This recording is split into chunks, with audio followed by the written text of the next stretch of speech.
And here we are back again for the edition of Trey's Chow Down Live on Friday. And in the house, I got Cameron with me. Howdy. Cameron, how you doing, buddy? Doing well. We'll get to you in a second. I'm going to do current events first. All right, guys. Tomorrow morning on Fox, I did this all year. We hunted brunches all year long, and I weeded out the most unique and best brunches. And tomorrow on Fox 4 on Good Day, we're going to air the best brunches. It's a fantastic article. It's got over 20 restaurants from McKinney all the way out to Willow Park, Texas. Unique dishes and cocktails. So check that out tomorrow morning.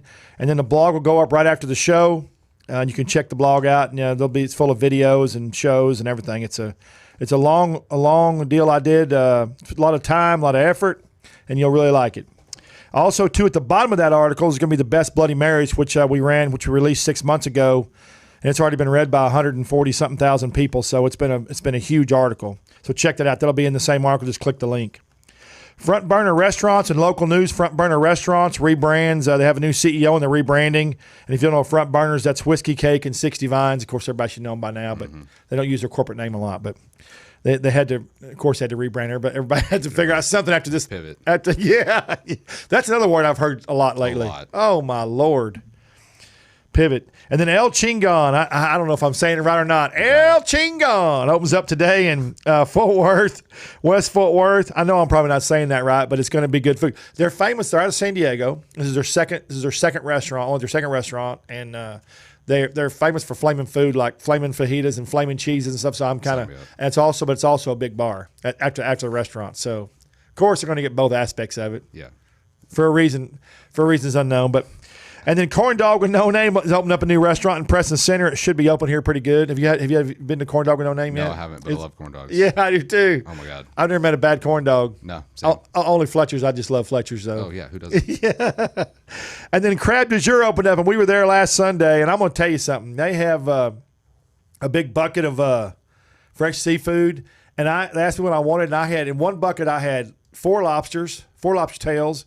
I had 2 snow crabs and regular crab. It was unbelievable. I want that. I had hush puppies. I tried fried catfish. I tried fried shrimp. I tried their crab bisque. I mean, it was absolutely phenomenal. Yeah, and so it's a one-owner guy, and he had signed a contract before the pandemic. And so we got there, and he was, and we'll talk about this later, but you know how bad it is for everybody. And he said, "Man, I already signed the lease. What was I going to do?" And they opened up right in the middle, kind of like what y'all did. Yeah. And same situation. He's doing all right. He's doing good. Yeah, he's working on customer service. Plus, Always. It's hard to get super fresh seafood like that far West Fort Worth. So True. It's good. And then in national news, BurgerFi went public yesterday. And if you don't know, if you've ever seen my burger list, I love BurgerFi. I absolutely love BurgerFi. I went to their first. I went down. I saw them first. So their headquarters in Florida. And I saw one of their big corporate chains in Sarasota. It was just a beautiful store. And I fell in love with them 3 years ago, and they just rocketed to the top now. Yeah. Yeah. Have you had a BurgerFi? Not lately, but publicly traded. Yeah. Good for them. Yeah. They're huge now. That's awesome. Yeah. They have a burger that's a keto burger. But it's a burger with meat, cheese, but it's wrapped in a real thick lettuce. I was going to say, like, no bun. It's awesome. No bun. Yeah, it's awesome. Yeah, it's just an awesome burger. I'll eat it. Yeah. And Texas Roadhouse has got a new CEO, Jerry Morgan. And then, again, tomorrow, don't forget, Fox Good Day. You're going to find out some great things, okay? Now, one other thing I want to talk about is the new drink maker that came out. This is an unpaid endorsement, by the way. I've not used this machine. It just came out, and I thought it was cool. And Jana gave it to me, and I want it because I think it is cool. It is a home cocktail maker from Keurig. It's a home cocktail maker. You can get it, and it makes all kinds. It distributes the carbonation, the water, the sugars to make the spirits come in the glass, and that does it all for all kinds of craft cocktails. So check it out. It does White Russian, Cosmopolitan, Old Fashioned. Can you believe that? Ooh, daiquiris too. Yeah, daiquiris too. It says it does beer, but I don't know how it's going to do beer. Yeah, how does it do beer? I don't know. Whiskey sour. Just check it out. It's can I get the overhead camera, please? This is what it looks like. Let me see. I don't know what that looked right there, but that's what it looks like. It looks like a Keurig, actually, doesn't it? Yeah. You know what 100%. they did? It's been 9 months since this thing started, and I bet you this was in the works, but I bet they tried to push it through because everybody's at home now. Oh, yeah, everybody's at home. Yeah. Yeah. Yeah. I don't want to make my own drinks at home. Oh no, it's not the same. It's still not the same as a Not the flair. same. It's not the same as a flair as a mixologist. It's got a lot of flair and personality. You're watching mix your drinks and the environment. Don't forget the environment. Yeah, it's a personal connection. Yeah, Like, there you go. Bartenders like unpaid, Yeah. social workers basically. You act like you've been in this business a while. A little bit, a little while. Yeah. Just half my life. Cameron, thanks for coming in today, man. I really Thanks for having appreciate me. it. I'm Yeah. glad Waylon hooked us up. That's awesome. Same. So let's where are you from? Oh man, that's a tough question. Air Force brat. So Oh, that's awesome. yeah, born in West Germany, a country that no longer exists. That's great. Yeah, no, it doesn't. And oh my God, I got a Yeah. great story for you. Oh my Lord. Okay, Yeah. I'm gonna stop you. Y'all know I'm ADD. I'm gonna stop you. Yeah. So we were big. I told you we had restaurants, but we were a big travel bus. My Yeah. dad was, and when I was younger, my dad said we're going to go to West Berlin. And Awesome. dude, I never had. That was the first time I'd been so scared in my life. They were putting mirrors under our car. Oh, yeah. Open our trunk, our hood, the machine guns. Yeah. And we got in there. We made a wrong turn. These guys jumped out from behind this building with Hmm. his machine guns and told us told us to go around. Stop, go back, go back. believe it. And my dad talked to me. I was like, Dad, you're going to get shot to death. Yeah, right. Man. But that was and that was like, I guess in the 70s. I'm trying to remember the date, but it was in the 70s. Yeah. Early 70s. Yeah, this is And mid '80s. For Yeah, me. it looked like but it looked like a lot of the buildings still had holes in them. It looked like Oh, yeah. the war had just happened. Yeah. It was spooky. Yeah. It was spooky. Yeah, so I was there. We have family over there. My dad's side. His mother is from Central Germany. But Sure. stayed there I was like maybe a year and a half. And moved to the States, DC area.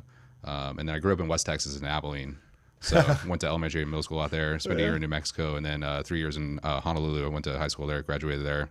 And then came back to Texas, down in Austin for school. And stayed there. Been up in Dallas area for about 5 years now.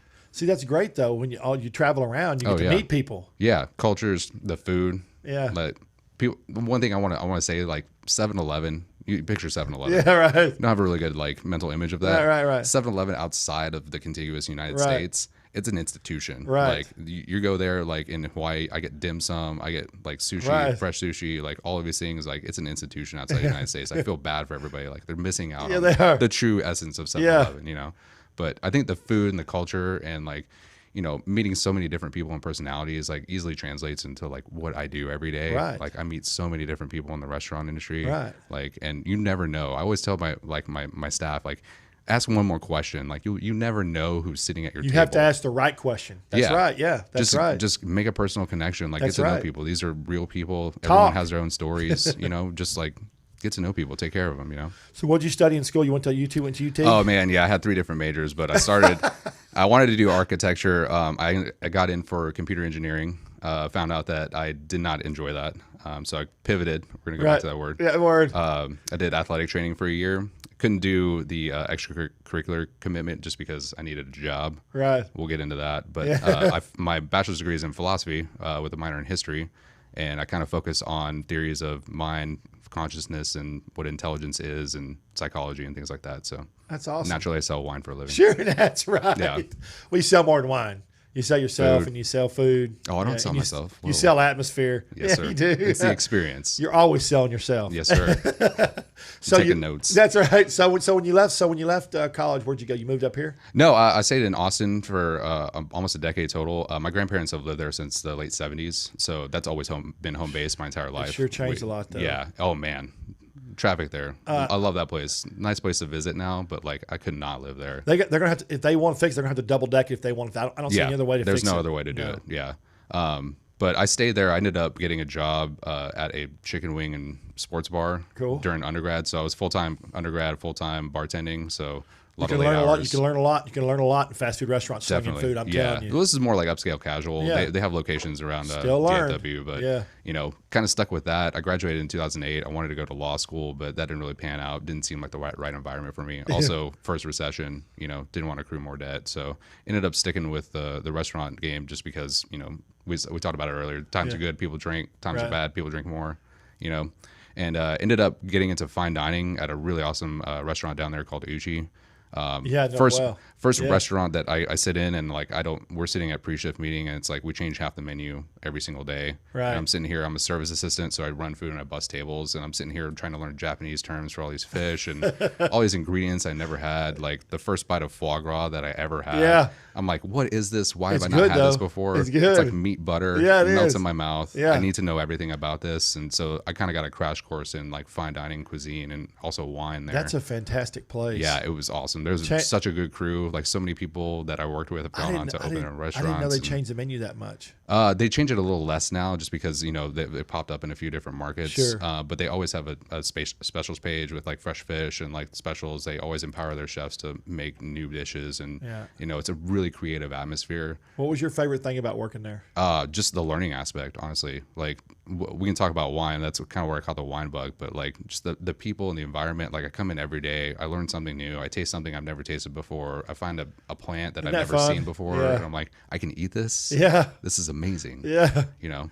Yeah. So you went from there. Where'd you go from there? So I caught the wine bug there. I was fortunate enough. One of the ladies who was my server trainer there, when I started moving up into serving and bartending, she went on to become a master sommelier, which there's less than 300 of them in the United States. Hey, let me stop you right there. Tell everybody what a master sommelier is. What does that entail? Okay, so there are many different organizations that provide wine education and certification. The most notable, most people saw the documentary Somm. Right. It's based on the Court of Master Sommeliers, the America branch. The Court of Master Sommeliers has been in Europe for hundreds of years, basically. Well, in fact, check me on that. I'm not sure how long. I'm sure a long time. Yeah, but it came to the Americas in the 70s, basically. Yeah. So basically, it's a certification avenue for service-oriented wine professionals. Right. It's an education. So there's 4 different levels. There's the introductory, the certified sommelier, which is what I am right now. The advanced sommelier, which is what I'm working on, and then the master sommelier, which is level 4. What does that all entail? I mean, I'm ignorant about this, so yeah. So, and I'm sure a lot of people listening are too. Is it tasting different wines? Is it learning flavor profiles? How does it work? Everything. All the above. So there's 3 main portions. There's the service aspect. So basically, you're serving a mock table sat at by the people administering the test, right? And you're pouring wine, popping champagne bottles at the table side. Side note, you never want to actually pop the bottle. We call it the maiden's sigh. Yeah. You want to make the least amount of noise possible. You're not there going, woohoo! Yeah, I'm like popping it off, having it shoot off everywhere. Like, nah. You can do that at home, but like if you ever do that where there's a wine professional, you're gonna be in trouble. We got to work on the technique a little bit. So that's the service portion. Right. There's a theory portion, which is flashcards, maps, history, wine law. Like wine in Europe mostly is it's covered by law. Sure. Whereas in America, it's more, food, like FDA and things like that, whatever. There's a big difference between it's a big difference to how people in Europe classify wine, how we classify wine. Yeah, it's heavily regulated. Yeah, right. More historic over there too. And then there is the tasting portion, which is what most people think that we do all the time. Sitting there, I have a wine in front of me. I got to figure out what it is. So that's the 3 main aspects. But so when you say figure out what you're talking about, you're talking about white, red. What you say figure out what it is? When we're doing in a testing environment, specifically through the Court of Master Sommeliers, it's red or white wine. At the certified level, which I am, there's 2 reds, 2 whites, and at the level I'm at, it's 3 reds, 3 whites, and you have 25 minutes to do that. So basically, do you look at it or can? Yeah, sight, smell, taste. Well, but if it's a color red, it won't be a red. Yeah. Okay. Well, like you get a point for that. Okay. Just 1 point, though. Just 1 point. Yeah. So you walk through, I smell the wine, I look at the wine, classify the color, clarity, concentration. People talk about legs. We say side of the glass, legs. Yeah, that's more of a factor of like alcohol level and also like what type of wine it is. Kind of a clue as to what it is. Okay, so we're getting into this almost because I'm gonna go. I told you as it pops into my head. Same legs rolling down the side of the glass. Yeah. If it's thicker and more, does that mean it's a better wine? No. Supposedly, no. Okay. So yeah, we'll talk about like color of wine. Most people think red wine. Here's a common misconception about wine is like the color of the wine dictates like how heavy it's going to be. So people mostly think like a lighter color red wine is actually going to be lighter embodied. Not necessarily the case. There's some Italian reds from northern Italy that look like a Pinot Noir. You can see through it, but are very heavy and like have a lot of grip to them, like tannin, dryness, and a lot of higher alcohol. All right. So correlation, like there is a correlation between like darker red wines and body but it's Right. not necessarily true all the time. So. Okay. Well, like vodkas and whiskeys get different proofs. Yeah. I did not know that wines could have different alcohol contents. Oh yeah, I didn't know that. Definitely. Like you have a Riesling from Germany. Like most people think like it's called Cabernet. It's a sweeter Riesling. Right. Those are like maybe 9% alcohol usually. A lot of sugar. No. Well, yeah, on those a little Okay. bit compared to like dry wines as we call Sure. them. Whereas you get like Amarone from northern Italy, like red wine, that gets upwards of 15.5%. So there's a wide range. Wow. Yeah. And it really depends on where it's from and like Okay. what the producer's The going region, I for. guess. Yeah, and more so in Europe, it's regulated by law. Like especially in France, like minimum alcohol is actually regulated by law. Same thing in Italy as well. Well, I know in Europe that except for Russia, that wine is more conceivably consumed than more thought of than actual alcohol. Of course, yeah. And it's just the way it is. Well, yeah, there's an Italian saying. There's a name for a meal without wine. It's called breakfast. Yeah, that's right. Yeah, well, and wine's more Yeah. ingrained in culture, and you know, there's sometimes like a stigma about drinking wine. You know, wine and food go hand in hand in my head. You just have to pair them right, right? Yeah, like experiment with pairings, but like in terms of culture, like people approach wine like, oh, like more so like cocktails and things like Right. that. Like, no, I think of it more like food. You know, it's heavily ingrained. It makes you feel good. It tastes good. Sure. It goes with your food. Sure. A little bit better than like hard spirits. Yeah. You know. So you left Austin, and when you left Austin, Yeah. what did you do? So I was still with the Uchi restaurant Okay. group, and I actually moved up here. I was the assistant general manager. Oh, at the one Uchi, here. Uchi in Dallas. Okay, cool. Yeah. So worked there.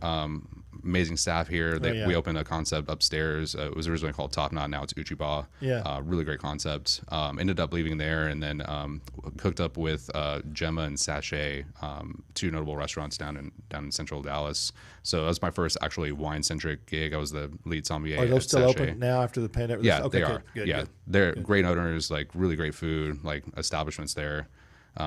Sachet is a Mediterranean restaurant, so my title was sommelier, so it was all Mediterranean wine. So I had wines from all around the Mediterranean Sea, including Israel, Lebanon, Moroccan wines. Wow. A lot So of what's the best out of all those regions? What's Man, for you? I know this is probably personal Yeah. flavor profile, but definitely, and that, I'm glad you said that. Like a lot of people ask me, like, what's my favorite wine? You know, and I always let them know, like, it changes throughout the day. You know, there are things that I gravitate towards, like Right. red wines, like Syrah is one of my favorites. Cabernet Franc, which is a lesser known varietal, which is actually the parent of Cabernet Sauvignon. But what I enjoy, what my palate is, like, I like super funky, like earthy, like funky wines. Right. You know, sometimes that doesn't necessarily translate to a lot of people. Like I usually gravitate less towards like fruit driven wines, as we say, Right. like your Cabernets and things like that. I go more towards earthy, more savory flavors. What I like is not necessarily what you're gonna like, and like if you ever meet a wine professional in a restaurant that's trying to give you what they like and like kind of pushing that on you, I think they're not doing the best job possible. Like our job is to make sure that you Right. enjoy your experience fully. Comparison what you pair with. Yeah, so That's probably why the wine business has done so well. Why there's so many brands now, because everybody likes something different. yeah, and there's approachability at like Sure. every price point. I never judge people based on how much they want to spend for wine. You know, quality is not indicative of the price of wine sometimes. You know, I've always thought that. I've always thought that. There's certain things like if I don't know if you drink sake. Yes, I do. Yeah, the more you spend on sake, the higher quality you're gonna get. You're right. All right. 100%. But with Big wine, difference. Wine, there's a lot of difference. There's availability, like you know, there's a lot of kind of factors that go into the price of wine. Sure. So I love wine just because like there's approachability and there's something for everyone at every single like price point, and also color, like type of wine. You're gonna find something you're like. My favorite thing to hear in the restaurant is like, I don't like Chardonnay, and I'm like, whoa, you haven't found the right one for you. You know. Yeah. So it's always like a really fun challenge to figure out, like really quickly glean what people really want to enjoy and give that to them. Right. And you know, worst case, I always tell people like if you don't like the wine, I get to drink it. So, Yeah. like we'll drink it amongst the staff. We'll educate ourselves on what that wine is. You know. What is the most challenging thing about you in your field? What's the most challenging? Is it trying to find the right wine for somebody, or is it picking the right wine? Or Well, yeah, it's the whole picture. So we talked about it earlier. Right. I not only do the wine, I'm the general manager. So staffing, you know, HR, I stare at spreadsheets all the time. So I think balancing all of that is probably the toughest job. But in terms of like dealing with guests, I think educating without coming across as like making pompous. pretentious. Like Yeah. no, my main duty is to give you the tools necessarily to go out there and Right. like, find the wines that you like. Right. You know? I couldn't see you being like that. I could just see you because you're passionate about it. I could just see you exerting your passion about it. Yeah. And you just got to be careful how you do that, right? Yeah, and like I said, I want to nerd out. I want to go down the rabbit hole, but like I can't do that with everybody. You lose them, don't you? Yeah. Oh, really quickly. Attention spans are about 3 minutes, man. Yeah. Rule number 1: pour wine for people, and then you can nerd out later. Yeah. Let them drink. Yeah, let them drink. Like you're there to help them. Yeah. Like not the other way around. So how does somebody? So if they're, well, I guess when you talk about your restaurant first a little bit. Yeah. Trova. Trova. Yes. Trova. Y'all have how many different wines do y'all have? So by the glass, we have 22 different wines plus dessert wines and fortified wines, and then about 250 or so bottles on reserve. The wine list is about 8 pages long. I'm trying to pare that down, but like we want to have a wine for everybody. You need to have a big selection. Yeah, and price points like from the $20 aspect. Like I have my most expensive wine right now is a little under 500, I think. But that I only got 1 bottle of that wine. Yeah. They only let me buy 1 bottle of that wine. Yeah. So that goes into price as well as like the availability. A lot of producers, especially in Europe, in the more historic areas, only produce a small amount of, we call them cuvées, like the different wines from each producer. Right. So a lot of them produce a very small amount, maybe a couple barrels of wine. That's it for the entire world for that 1 year. That's probably going to be an expensive bottle. Yeah, it's expensive, but sometimes I'll they're take 2. not. Like, yeah, I don't have to. I'll give you the 1. Yeah. But you know, it's building the program too. Like, built from a beverage director standpoint, which is part of my job. Sure. Like making sure that every single wine that I have has a place for somebody, and every single person that comes in is going to find somebody that they enjoy, something that they enjoy, and that's a huge challenge, and that you can only do that with drinking a bunch of wine. Rule number 1: you want to learn about wine, just start drinking wine. Start drinking wine. Yeah, you know, smell and taste are the strongest senses tied to memory. So I always tell people, like, when you're drinking the wine, just like food. Pull out your phone, like learn 1 or 2 things about that wine, or like that varietal, what type of grape it is, or like where it's from. Just learn one thing. Do you know how many different kinds of grapes there are? That's always been my. Man. There's got to be a bunch, right? Well, there's over 2,000, I think. Golly. Yeah, in Italy alone, there's like 1,200 different wines, but they go by different names in different regions. There's different species too. There's one main species where like most of the grapes that you're going to drink come from. It's called Vitis vinifera. But then there's like things like more native varietals, like the Mission grape that was huge in like Mexico and California in colonial times, basically. It's a grape they make communion wine from. But you see that from all over as well. So, you know, the table grapes that you find in the grocery store, that's a separate species of grape, and they're much larger, much more plump. So if I take them out in Target, start stomping on them, it's not going to make good wine? It's going to make a super high alcohol wine. I know that. So there's a ton of sugar in those. I haven't tried it yet, though. I don't have a spare bathtub. So I just remember that I Love Deer. I don't know if you ever saw the I Love Lucy episode where they were stomping on grapes, and this is way back when. I vaguely remember that. Funny. Yeah, it used to be on Nick at Night. Yeah. What else do y'all have? Y'all have some chefs there at your restaurant. We do. Yeah, we have a small team of really talented chefs. They're a little bit y'all younger. had some great sauces and. Oh yeah, our menu is mostly cheese and charcuterie and sandwiches, small plates and salads. I'm a cheese guy. Oh dude, so many cheeses. I should have been a mouse. I'm a cheese guy. Oh, I love cheese, charcuterie too. We make our own chicken liver mousse in house. We have truffle fries and aioli. Truffle fries, man. You got Parmesan on them or just truffle fries? Oh yeah. Okay. Freshly grated Parmesan. Oh yeah. We do it right. How many cheeses do you have? Oh, it rotates. We usually have about 10 to 12 on the menu. Awesome. And then we have, kind of our Sophie's Choice, which is our Chef Sophie. It's our kind of her selections of the day. 4 cheese, 4 charcuterie. It changes every day. So we really wanted it to be the wine is the focus of the meal and things that kind of highlight the wine and kind of elicit more flavors out of that. So cheese and charcuterie are number 1 on the list. Wine pairs. Cheese pairs well with wine. Oh, always. Okay. Yeah. Like the saltiness and the savoriness, combined with the savory aspects of the wine, the fruit, like it creates this entirely different like texture and like flavor profile and aromatics on your palate. So what? How do you pair it? You just try them. How do you pair it? Can you look at the ingredients in a wine, look at the ingredients in cheese, and you can pair those two together? Well, how do you do it? There's only one ingredient in wine.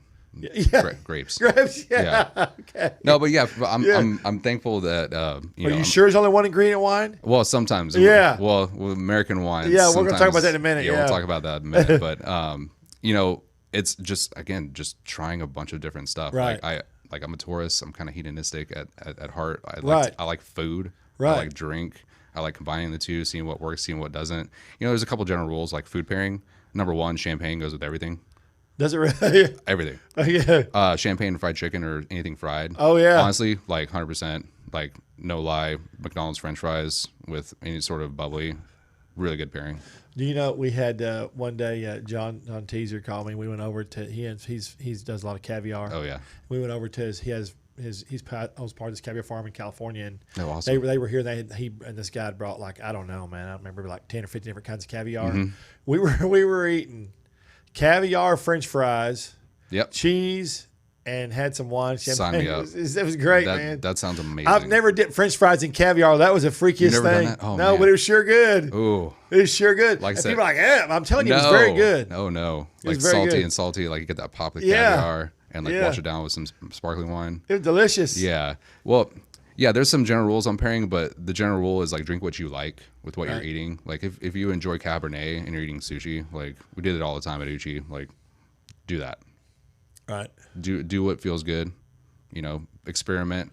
There's some things that go really well together, but some other general rules, like if you have some really fatty like pork belly and things like that, you want kind of a wine that has a little bit more acid on it. So a little less alcohol, kind of acid cuts through fat. It helps create a more less flabby experience on your palate. Is that how we describe that? Instead of Yeah. You don't want it to like sit there and like linger. like there's a weight on your tongue. Yeah. Yeah. And then if you have spicy food, Right.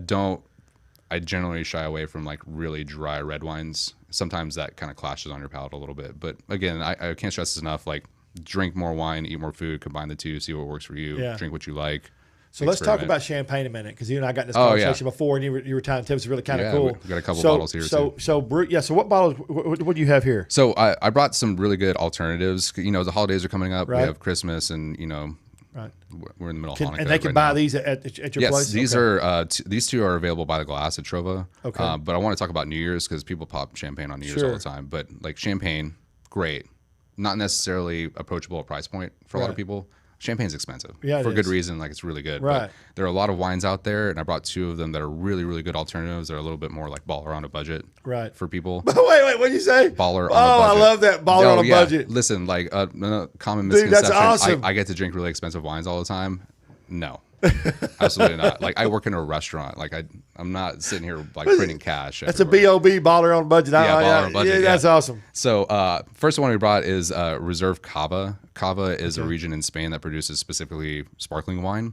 And it's actually made, there's a couple different methods you can produce sparkling wine, but these wines are made, if it says Cava, it's made in the same style as champagne. Okay. They use... But they can't say champagne. No. Because champagne only comes to the region in France, Correct. right? Yeah. Okay. It can only be called champagne. It's Right. Champagne. Right. All that stuff.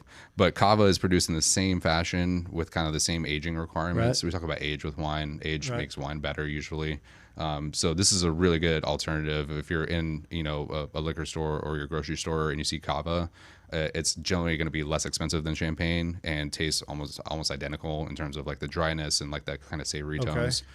So super approachable. I think it's really great. Like never shy away from Cava. The Spanish have been doing it since the 1850s, basically.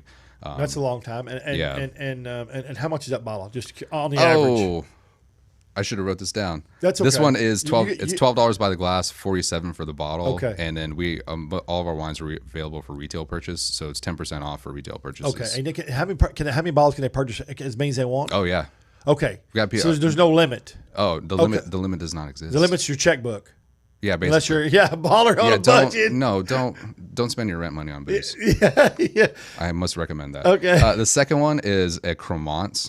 Say it again. Cremant. Cremant. I would never be able to say that. Yeah, French, like I said, like pronunciation is so hard. Cremant is sparkling wine from France that's made in the same style as champagne, but not from Champagne. So this is a Cremant de Loire, which is very large valley. I like the color. Yeah, rosé. Listen, I drink so much rosé. People give rosé a bad rap. It is delicious. Yeah, it is delicious. I like it. There's so many different rosés from all over, like sparkling still. Like Provence rosé is what people are most familiar with. Right. But there's regions all over France and all over the world that do really, really great rosé wines, and I'm not ashamed to drink pink. Right. I love pink. It's love my it. favorite colors. That and orange. Yeah, I can tell. Yeah. But Brut Rosé. So this is a sparkling rosé wine. Okay. Always has a little bit more of those like fresh berry tones, like strawberries. But this one is also dry. And the one thing I want to say, you see the word Brut on these. I was just fixing to ask you that. So here, pop quiz. Like Yeah. you're in the grocery store, you see a Brut wine next to something that's labeled extra dry. Right. Which do you think has less sugar on it? I don't know. That's Go with your gut. What would you say? Brute. Okay, that's correct. Okay. So there's the kind of I was stating the obvious though because I knew it was a trick question, man. Yeah, it's a trick question. So most people think extra dry. Yeah. Actually, extra dry sparkling wine has more sugar than a Brut. Okay. So why is it called extra dry then? It's just the quality level. It's based on the French, law system, basically. So there's, Brut's right here. Extra dry has more sugar, but underneath that there's extra Brut, which has less sugar than Brut. Okay. And then what's called Brut Nature, it's Brut Nature is how it's spelled, but that's the lowest like sugar level. So that's going to have very little sugar on it. So what champagne tastes better, the one with the least amount of sugar or the most amount? How does that work? Depends. There's also a lot of different styles. I usually go for the drier, like extra Brut. And I usually get them from smaller producers. Most of the champagne that you see is from very large champagne houses. Okay. They buy most of their grapes from local farmers, which is a great system. Right. But there's also that's a great system. Yeah. Yeah. I'm all about that. Yeah. There's a couple of champagne producers that own about 95% of their vineyards. Right. So they actually control their vineyards and make wine from their own vineyards. Awesome. The Instead French of shipping them in. Yeah, okay. Well, there's a really good system where they have local, like there's a lot of quality control from the people who buy grapes. There's more management in the vineyards, but like I always buy from people. They're called in France the term's vigneron. Really hard to say. I'm not going to be able to say That's that fine. either. I don't expect you to. I'll say dude, making the champagne. The farmer over here. Yeah, the farmer over there. No, that's what most winemakers are. They're farmers. Yeah, that's right. They're farmers first. Like good wine's made in the vineyards. There's a lot of classification for farmers that people don't realize. Oh, you don't have to. so You don't many. have to be farming cucumbers to be a farmer. I mean, there's all kinds from vegetables to wine to all kinds of stuff. Hell, vodka people. I mean, they have to get their stuff from different farmers. So it's just different sourcing. Yeah. It helps out so many different people. There's a big system around it. But Yeah. I always seek out people who grow their own grapes and make their own wine from those grapes. So yeah. So how many different kinds of do you call them sparkling wine? What do you call them? Sparkling. So how many of those different kinds y'all have over there? Oh, an entire page worth. So I want to say 31, I think at last count. So That must be a big seller for you then. yeah, I mean, who doesn't like champagne? Yeah. We have 4 different ones by the glass, including there's a sparkling red wine that's called Lambrusco. It's from the Emilia-Romagna region, which is where all your like bologna and things like that come from. yeah. Like salamis. Yeah. And that's actually really great with charcuterie. It's weird because when you pour it, it's like a bubbly red wine, and people are like, "What is that?" And I'm like, "Here, drink some. It's delicious." So you know what's cool about your place though, which is really neat. They can come in and have something by the glass and see if they like it or not, and then buy the bottle. 100%. Whereas if you go to a regular liquor store, 9 times out of 10 you can't do that unless Yeah. they're there tasting or something. But Which happens a lot. But I always tell people it's very, if you don't know a lot about wine, it's like really unnerving to go into a wine centric store, but talk to the people that work there. Like that's what they're there for. But you want people, the average person. How do I say this? Their personality won't let them. They feel stupid. It's just like I'm not going to ask for directions. Yeah, and me, hell, I ask too many questions. I'll ask anybody anything. What kind of underwear you wearing today? I'll ask him anything. You know what I mean? I'm just saying. Buy me a drink first. Yeah, okay. That's good. So, but if people would ask more questions about that, and if they come to your place, it's awesome because they can drink the wine or the sparkling wine and talk to you about it, and they can walk away with whatever they want, as many as they want. Yeah, and we have people that come in. We have the wine wall. It's a big wall of wine when you first walk in. And like rule number 1 is like if you see somebody go over there, like just offer assistance. Like we're here to make sure you get what you want and what you enjoy. And most people that work in a wine establishment or a wine store or a liquor store, like their job is to make sure you get what you enjoy at the price point that you want to. But sometimes though, if they have no vested interest like you, if they don't have a passion, they're just and I'm not being mean. No, I'm not being mean. No, just how it is. But they're going and then try to move on. Yeah, because if you go in some of these stores that have all this, I mean, they got rows and sections of wine. Yeah, I mean, hell, it's overwhelming. Oh, it's overwhelming. Yeah. And if you sit there and they're not, you can't keep somebody's attention for an hour. They're not going to let you do that unless you have some appointment or something. So yeah, if it takes an hour to find you wine, we're going to work on your timing. We can do it in less than 5 minutes usually. Yeah, that's the hardest part. I just start popping bottles right there. Yeah. Like worst case, like if I'm sitting there and we can't really decide on anything, I'm like, here, I'm going to pour you a taste of something. Like we'll go from there, Just put wine in people's glass. Like, I could talk about it all day, but at the end of the day, like you just need to drink it. Do y'all offer wine or champagne parties? Or I mean, I guess you do have parties at your place. They can rent your place out, but sorry, classes, not classes. Do y'all offer any kind of wine or champagne classes? Yeah, we're working on that. I did my first Zoom tasting last week.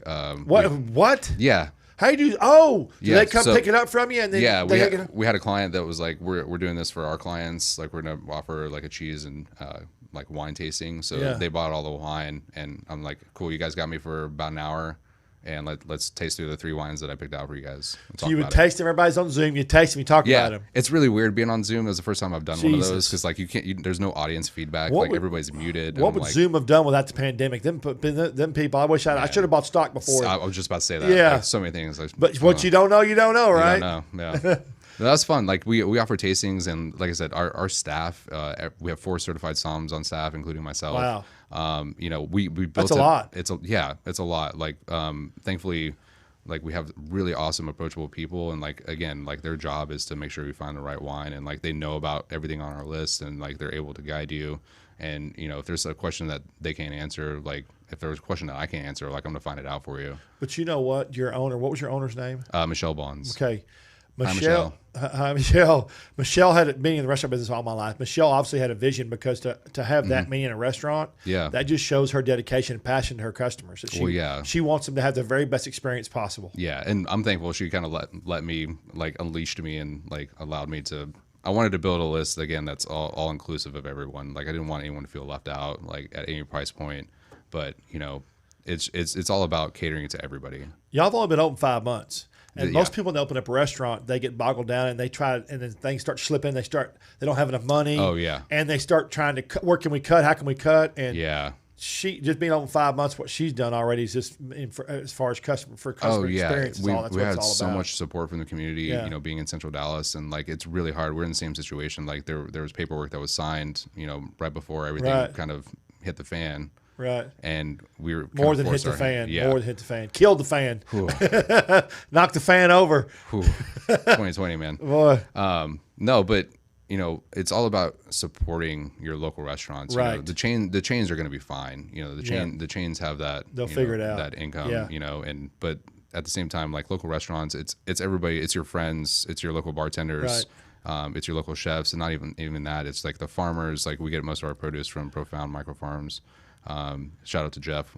Yeah, I love those guys. I have not met, you know what? Those are some of the first guys I have not met yet, but I want to get them on the show. I just have to have time to go over there and talk to them. Yeah, they're great. I've been working with them for years, so they're awesome. Everybody talks about them, and Chef for Farmers talks about them. Love it. Iris over there. I wrote an op-ed this last week about and posted on all my social media about people don't understand what closing a restaurant or a bar, what it affects. It doesn't affect just them. Correct. It affects everything from the handyman to the window washer to the rancher, the farmer, to the guy, to even the laborer on the farmer. I mean, it affects so many people. Yeah, and we're having a restaurant. I mean, it's just killing them. I mean, it's just killing everybody. It has a trickle down effect. In like a negative way. But it's good. And while we see it with restaurants right now, you're not going to see it with everybody else until all the money runs out, and I think it's going to be a little bit longer, and then it's going to be really bad. I don't want it to be, but I think it's what's going to happen. Yeah, it's a kind of a delayed reaction, and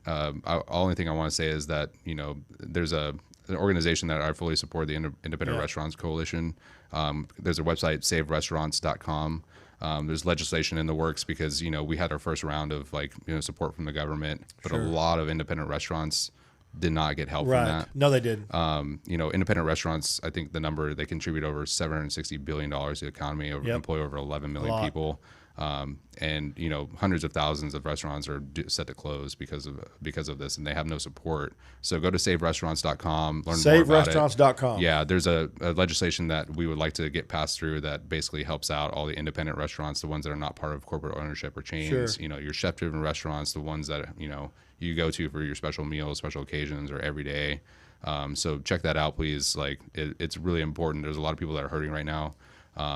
And it's really important that we support those people. Like it's important to close for safety reasons and like have limited capacity, but we can't do that without support from everyone. Well, and I tell you, I make anywhere from 8 to 15 restaurants a week every week. Some weeks I make 20. Jealous. And I see a big difference in the amount of people going to the restaurants. Yeah. And I know a lot of them are scared. And because you don't know, the virus is going to affect everybody differently. Yeah. And in all fairness, you don't know who it's going to affect and how it's going to affect. Yeah. So, it just breaks my heart that it's done that. When you go into a restaurant that used to be full and people waiting for with 3 tables. I mean, it just blows my mind. Yeah, but on the flip side of that, I've seen a lot of really, really good things. A lot of people that have the ability to help out coming in and putting a little bit extra on their tip, buying one thing extra to take home. Yep. Like every little bit counts for small businesses, and especially the people working in them. So support as much as you can, but at the same time, like there are things that we can do to help people, and that's all I got to say about that. Support it. Yeah. All right, so let's talk about red, white. Let's talk about some deal about red and white wines. Yeah. So how do people determine? Like I told you.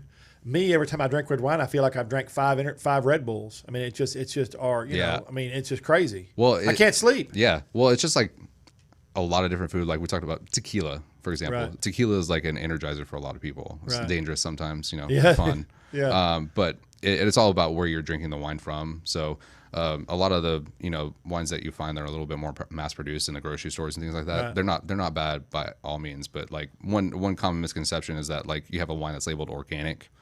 That purely only refers to the growing of the grapes. Right. There are things, additives that people put in wine that So are not bad. So it's tricky wording. Yeah, it's tricky wording. Like Or marketing wording. How about let's say some tricky marketing that's wording? a better way to Because you don't want to describe hurt anybody, but it's just kind of it is what it is. Yeah, well, there are things that you have to add to wine. Sulfites are a big thing as well, which, it's possible to have an allergy to sulfites. Sure. But if you're having allergies to sulfites, you wouldn't be able to drink fruit juice, like eat McDonald's French fries like we talked about.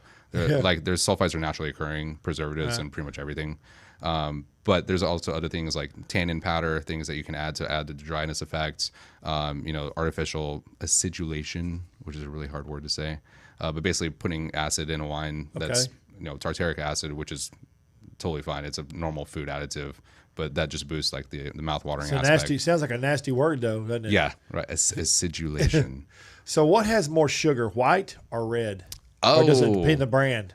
It depends on the brand, but So I will say it's a common misconception that there's more sugar in white, or is that just pretty much what it is? Well, most of the wine that you drink, if it's still wine, there's no bubbles in it. Majority of those wines are considered what we call dry. There's no sugar. All the sugar is burned off in fermentation. I didn't know that. But I will say that like more of the commercial wines, in my experience, you're more approachable, like Pinot Noir and Cabernet blends and things like that. The things you find mostly in the grocery store will have a little bit of residual sugar on there. See, I thought there was a ton of sugar in wine. I learned something new today myself. No, very little sugar compared to I think how much does a Coke have in it? I think it's 60, ridiculous. 60 I don't drink them. or I don't something know. like that. I don't Like know. there's more sugar in a can of Coke than like 5 of these bottles, basically. Oh wow. Yeah. So it just really depends on what I'll you're take drinking. 5. Yeah. It'll make you feel good. Yeah, I know that well. A lot better than if I drank Coke. Yeah. But most of the red wine, especially from Europe, is fermented to dryness, is how we say that. So all the sugar is kind of burned off. Actually regulated by law too. There's maximum amounts of sugar that you can have in a wine, and it's usually less than like a gram per liter, especially with European wines, because it is regulated by law. Whereas the United States, it's not. So what makes it sweet? What makes it have the sweetness? Oh, here we go. Here's one of the biggest challenges in the restaurant. Most people like vocabulary. Like, I want to teach everybody how to talk about the wines that they like. Okay. There's a difference between sweetness and fruit quality. Okay. So a wine tastes fruity, right? But your head tells you that there's sweet? sugar in there because you're programmed that way. Okay. Like, that's all evolution and all that stuff. I'll get into that. No, it's awesome though. Yeah, but there's wines that are very, very fruity, right? That have no sugar on them. Okay. But they taste sweet just because your body translates fruit taste to sweetness. Sweet. Okay. Like if you ever like simple syrup, your bartenders out there. Yeah. Like when's the last time you smelled simple syrup? Yeah. Does it smell like anything? No. You can't. No. You can't smell sugar. No. That's the thing. You can't smell Right. sugar. You can only taste sugar. Yeah. So that's another common misconception. Like most of the wines that you drink that are still are going to be on the dry side. They're going to have very, very little sugar on them. Awesome. So Yeah. I always thought, see, here we go. See, this is. Yeah. I'm getting my own wine class today. Yeah. I hope everyone else is. Like, Yeah. Oh, this thing will be played over for you for a Yeah. long time. But so I always thought it was sugar that was keeping me up, but I guess I was wrong. No. Maybe there's something else in the wine. Something else might be the alcohol. Yeah. But it's The it's alcohol would combination. keep me up. Yeah. I drink a lot of whiskey and vodka, so Same. It's a combination of those things, and again, like it's usually the sugar. The hangovers, like mostly come from like the combination of alcohol and sugar. right. Also, drink more water. That's why I tell people Yeah. if you go mixing a full Coke or a Dr Pepper with a Jack or a something Yeah. with a vodka, and you go call me the next day and say, "Boy, I'm real sick." Well, yeah, you were sick. Yeah. You drank a fucking a case of Coke. Yeah. It's like you gave yourself like vodka Red Bulls. Like you're Yeah. gonna give yourself a heart attack doing Yeah. that. Like, don't. Yeah. So okay. So how do you classify a good red wine?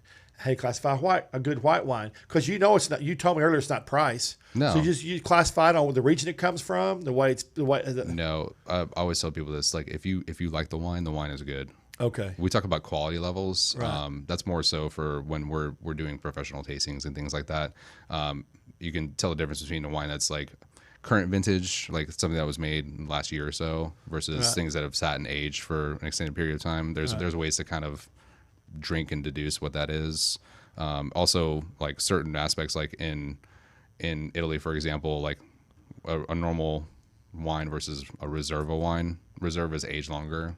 So you can kind of tell the difference in taste wise. And I won't get into details on that, but the longer the wine sits, it changes, like it evolves in the bottle and also in the glass as you drink it as well. So there are ways to talk about it, but there's a difference between a good wine, and the only thing I have to say is that a wine's good if you like it. Okay. And if you like it, the wine's good. Okay. Versus like a quality judgment. Right. And that's something more for the professionals to do. So. Gotcha. But there is difference between European and American wine. Oh, 100%. Okay. Yeah, it's just more regulated. Okay, and I'm not picking on anybody because I don't Same. believe in that because everybody has to make a living, especially in the wine beds. It's just different flavors. Yeah. But I guess maybe are Europeans more? It's not as regulated, but maybe they're more passionate about it because are they more passionate about it? Maybe I don't know. It's because it's quite a difference between European wine and American wine in most cases. It's more historic over there. It's been much more entrenched in society and culture, more to the point that wine in Europe is regulated by law. Yeah. I think that's the biggest difference. Like there are we refer to them as appellations, which are the general wine growing regions.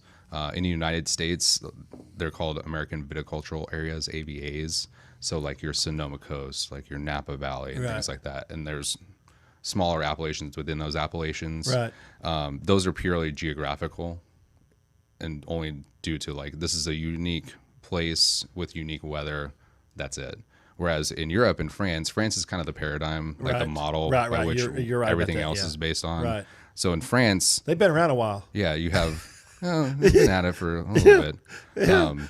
So like Burgundy, for example, it's a big thing. It's a monster. I don't know half of the things I need to know about Burgundy. Yeah. But Burgundy, not only is it regulated an area, like geographically, there's certain grapes that you can grow. There's certain requirements down to the what you train, how you train your vines to grow. Residual sugar content, minimal alcohol. Isn't that phenomenal? Yeah, like aging requirements again. Like Is there a what certain you can way they age have to in. grow is there a certain way they have to put the vines on the vines on the sticks? Yeah, in areas in Europe, there's approved training methods. Wow. There's a short list. I don't know too much about them. Right. I know a few of them. They're just some common ones, but that you could probably study all your life and learn something every day about the wine business. and that's why I love it. Like yeah. the more you learn, the more you realize you don't know. Yeah. It's kind of like philosophy. Going back to my undergrad, like, Yeah. it's just a rabbit hole. So what is your I guess your favorite thing about your restaurant would be working at the restaurant would be talking to people and teaching them about wine. I mean, obviously that's what your passion is. Yeah, we create an experience. Like it's all about sharing a common, wine brings people together and food brings people together. One of the easiest ways to learn about a culture is sharing a meal with somebody there. That's my big deal, man. Yeah. Anybody from any nationality can sit down and have a good meal and talk. That's my whole thing, and that's why I love this business. Same. I love sitting around talking to people, and like I told you before, because of the pandemic, I've had to change a little few of my models, but you had to pivot. But yeah, I just hate that. Everybody uses that word, man. I'm like, oh yeah. But so people can come in, and they can. Y'all been open 5 months now, which is not very long. It feels like that's the restaurant business. Well, yeah, this is 2020 in general. Yeah, like, it feels like no time, and that all the time has passed. It's weird. So they can come in, and you have shareables. Do y'all have food ready to go, prepackaged food? They buy wine, they can buy cheese. Yeah, we have some prepackaged, sweets like chocolate truffles. We make our own jams in house. We have some of our homemade chicken liver mousse available for purchase. But all of the menus available to go, so you can call ahead and have it ready in about 10 to 15 minutes. Kind of a one-stop shop. Yeah, and it's personal. It is. Yeah, a lot of people will bring in their own personal boards from home and have us kind of build a cheese and charcuterie board for them to take home. Oh, that's for cool. A party the next day. Yeah, it's basically whatever. So they can bring you a board. Yeah, and you build it on their board. They take it home. We can fill it up with delicious cheeses and meats. I call that just deliciousness. Yeah, we'll fill it with deliciousness and send you home with it. That's right. And then I can pick out some wine for you to pair with. That's an awesome idea, though. Yeah, especially now the holiday season's here. Oh yeah, people love that. Like it's cheese and meat and nosh board, as they refer to it, which is a term that I didn't know until about 6 months ago. Yeah, I'm like, oh, I like that. I want a nosh. That's all. That sounds naughty. Yeah. Too early for that. I'm all about that naughty. Naughty food dreams, naughty alcohol dreams, whatever. All right. So what's debauchery. Hey, that's one of my favorite words, debauchery. Yeah. You used to refer to bartenders as debauchery consultants. And I still can't spell the daggum word, man.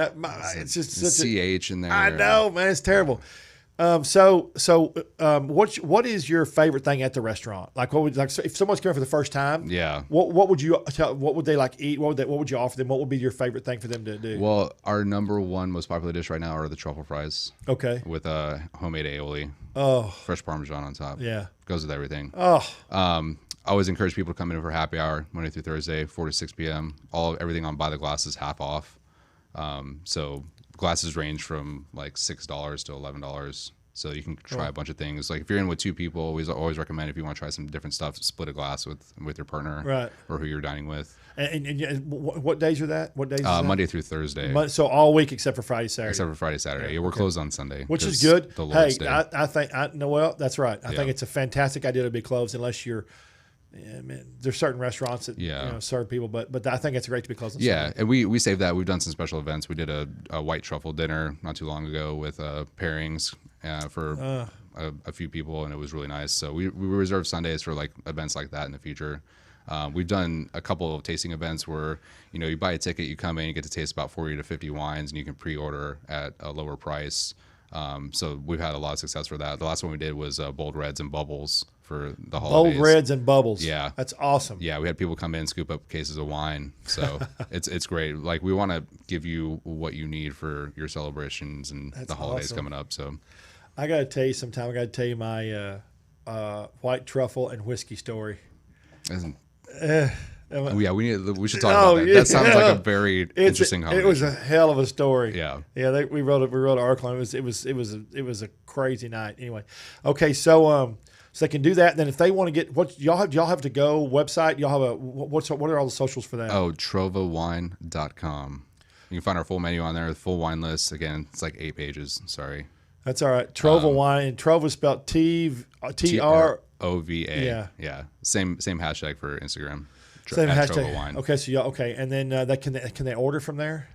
You can call. We always love to talk to people directly. All about that. Give us a phone call. Personal experience. Yeah, that's awesome. Yeah, it's better that way. It's kind of impersonal. There's certain things that I like to order online, but when we order online, half the time we screw it. We've tried because that's my business, and a couple times a week we order online, and invariably 50-50 we screw it up somehow, or they don't have it, or which happens. I'd rather be able to call and talk to somebody, and it's just what do you have this? Because if you're dealing with a restaurant that works with a lot of fresh ingredients, or it's 100%. not. Yeah.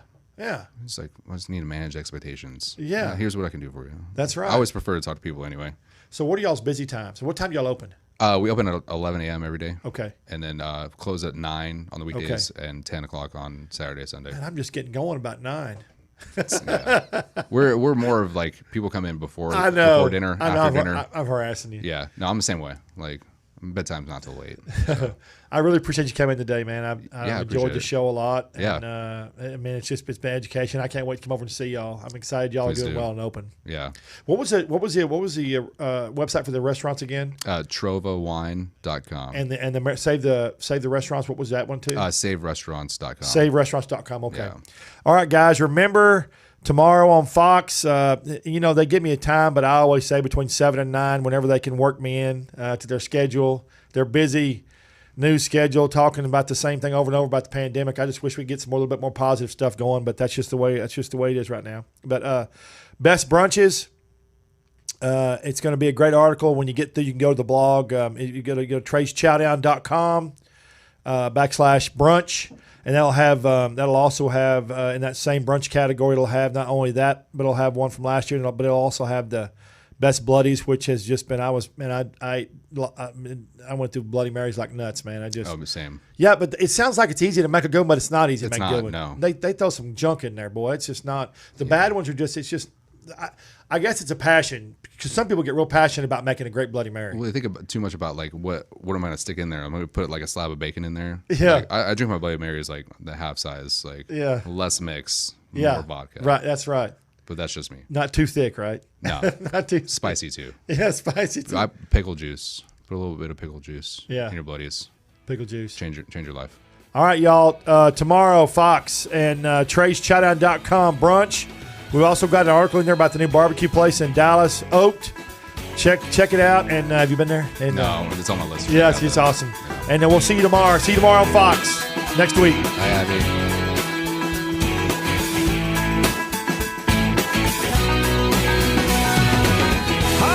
I'm Trey Chapman, publisher of TreysChowdown.com. I'm passionate about finding the best food, drinks, and chefs and sharing it all with you. I should know I have over 5 decades of food experience. Find me on any podcast platform, Facebook Live, or just Google me. Now you can watch and listen to all my great finds every week on my live TV and radio podcast at Trey's Chowdown Live.